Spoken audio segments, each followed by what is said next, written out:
हा माझा व्हिडिओ त्या गुंड प्रवृत्तीच्या आमदाराला संजय गायकवाडाला कोणीतरी पाठवा रे. त्याला सांगा नागपूर येथे मोहनजी भागवत, देवेंद्र फडणवीसजी आणि नितीनजी गडकरी यांच्या प्रमुख उपस्थितीमध्ये छत्रपतीचा चुकीचा इतिहास त्यांनी मांडण्याचं काम केलं.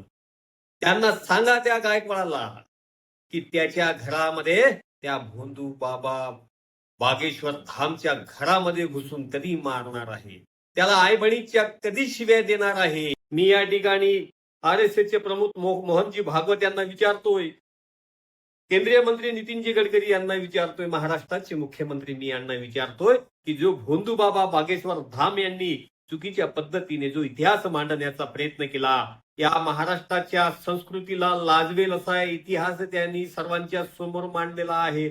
आपण या इतिहासाशी सहमत आहे का? त्यांनी जे विचार मांडलेले आहेत, मोहन भागवतजी, नितीनजी गडकरी, देवेंद्र फडणवीसजी, आपण यांच्या विचाराशी सहमत आहे का? आपण आपली भूमिका या महाराष्ट्रासमोर ठेवलं पाहिजे.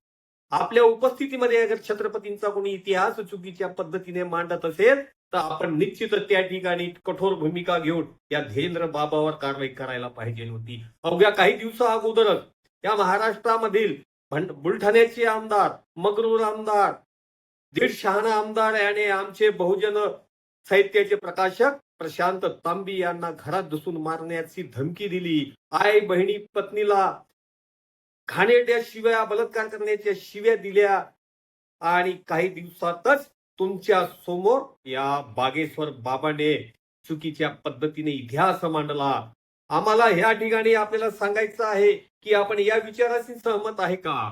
मोहन भागवतजी, आपण आपले विचार या ठिकाणी मांडले पाहिजे. देवेंद्र फडणवीसजी, आपण या ठिकाणी तुमचे विचार मांडले पाहिजे. नितीनजी गडकरी, आपण यावर स्पष्टीकरण दिलं पाहिजे. संजय गायकवाड, तुझा जो शिवबाणा आहे, मराठा बाणा आहे, आता कुठे लपलेला आहे?